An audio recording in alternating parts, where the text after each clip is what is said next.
প্রতিদিন রান্নার টাইম হলে আমার মাথা ব্যথা শুরু হয়ে যায়। আর এই মাথা ব্যথার কারণ কি জানেন? মানে কি রান্না করব এটা ভেবে আমার প্রতিদিন কি রান্না করব এটা ভাবতে ভাবতে মানে আমার মাথাটা একদমই খারাপ হয়ে যায়। আমার ভালোই লাগে না রান্না করতে, যতটা না খারাপ লাগে তার থেকে বেশি কষ্ট লাগে হচ্ছে যে কি রান্না করব এটা ভাবতে ভাবতে। তো যাই হোক, এই যে কয়েকদিন ধরে কোনো সবজি ছিল না বাসায়। যাই হোক, এই যে আমার এত চিন্তা ভাবনার কথা শুনি আমার পটানের স্বামী দেখেন কতগুলা বাজার ঘাট করে নিয়ে আসছে, একদম অনেকগুলো সবজি নিয়ে আসছে। তো আমি সবজিগুলা বের করতেছিলাম, আর সবজিগুলা দেখে মনে হচ্ছে যে পুরাই শীতের সিজন চলে আসছে। তো তারপরে যেটা করলাম, যে সবজিগুলোকে আমি সুন্দর মতো বের করে দেখতেছি। সবজিগুলা দেখতেছিলাম, এখানে আবার সিম নিয়ে আসছে। সিমগুলার মধ্যে বেশ কিছু সিম নষ্ট ছিল। কি বলবো আর আমার পরানির স্বামীর কথা, সে বাজার ঘাট করে খুবই দেখে শুনে বাজার ঘাট করতে পারে না। মানে যেরকম দিয়ে দেয় সবজিওয়ালা চাচারা ওরকমই নিয়ে আসে। কি বলবো, যে ধনিয়া পাতা নিয়ে আসছিল, ধনিয়া পাতাগুলো তো আমি রাখতেই পারি না, সবগুলো ধনিয়া পাতাই নষ্ট ছিল। তাহলে বুঝেন যে কি চোখ দিয়ে বাজার ঘাট করে। তো যাই হোক, আমি এর কথা আর বলতে চাই না। এই যে সবজিগুলোকে সুন্দর করে গুছিয়ে রেখে আমি এখানে কিছু সবজি কেটে নিছি। এখন রান্না করব, তো রান্না করার আগে সবকিছু কেটে বেছে নিলে কিন্তু রান্নাটা অনেকটাই সহজ হয়ে যায়। তারপরে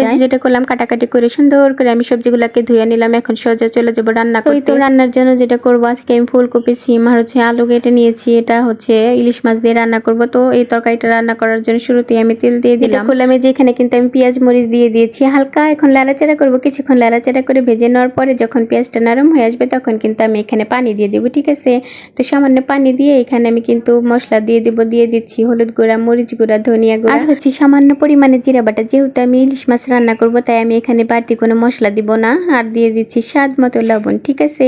তো তারপরে দিয়ে যেটা করব, মশলাটাকে কিছুক্ষণ কষিয়ে আমি এখানে কিন্তু মাছ দিয়ে দিয়েছি। মাছটাকেও এখন সুন্দর করে কষিয়ে নিব। কষানো হয়ে গেলে তারপর যেটা করতেছি, যে সুন্দর করে মাছগুলোকে আমি উঠিয়ে নিলাম। এখন আগে থেকে কেটে ধুয়ে রাখা সবজিগুলো দিয়ে দিলাম। তো তারপরে যেটা দিয়ে সুন্দর মতো লাড়াচাড়া করে মশলার সঙ্গে মিশিয়ে নিব, নিয়ে ঢাকনা দিয়ে ঢেকে কষিয়ে নিব কিছুক্ষণ। যেটা করলাম, যে ওইটা কষানো হতে থাকুক, এই ফাঁকে কিন্তু আমি আরো একটা তরকারি বসিয়ে দিয়েছি। এই যে এখানে আমি বেগুন কেটে রেখেছিলাম, সেই বেগুন দিয়ে শুটকি দিয়ে সুন্দর করে একটা চচ্চড়ি করব, ঠিক আছে। এই যে চচ্চড়ি করার জন্য কিন্তু শুরুতে আমি সব ধরনের মশলা দিয়ে মশলাটাকে সুন্দর করে কষিয়ে নিয়েছি। তারপরে দিয়ে দিয়েছি মলা, শুটকি আর হচ্ছে যে বেগুন। এখন এগুলোকে সুন্দর করে লাড়াচাড়া করে মিশিয়ে নিতেছি। তো দেখেন এর মধ্যে কিন্তু আমার ফুলকপির তরকারিটা সুন্দর মতো কষিয়ে আমি ঝোল দিয়ে দিয়েছি। এখন মাছগুলো দিয়ে দিতেছি। তো দিয়ে আমি এখন রান্না করে নিব। এর মধ্যে যে শুটকি দিয়ে আমি বেগুন দিয়ে চচ্চড়ি করতেছিলাম, আসলে এটা তো রান্না করতে তেমন সময় লাগে না, অল্প সময়ের মধ্যে কিন্তু হয়ে যায়। তো এই যে দেখতেই পাচ্ছেন এর মধ্যে কিন্তু হয়ে গেছে। তো তারপর যেটা করলাম, আমি এই যে চুলাতে ভাত বসিয়ে দিলাম। এই যে আমার ফুলকপির তরকারিটাও কিন্তু সুন্দর মতো হয়ে গেছে, ঠিক আছে। তো তারপরে